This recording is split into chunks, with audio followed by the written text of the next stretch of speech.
নারীর এক ফোঁটা চোখের পানি যদি আল্লাহ তাআলা কবুল করে, পুরুষ তুমি ধ্বংস হতে বাধ্য।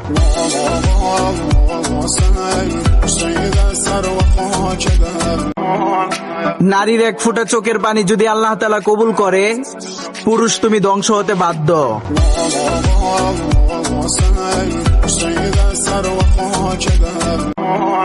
নারীর এক ফোঁটা চোখের পানি যদি আল্লাহ তাআলা কবুল করে, পুরুষ তুমি ধ্বংস হতে বাধ্য।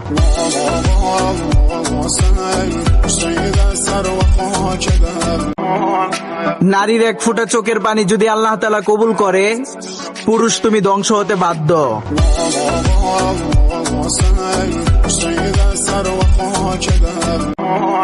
নারীর এক ফোঁটা চোখের পানি যদি আল্লাহ তাআলা কবুল করে, পুরুষ তুমি ধ্বংস হতে বাধ্য।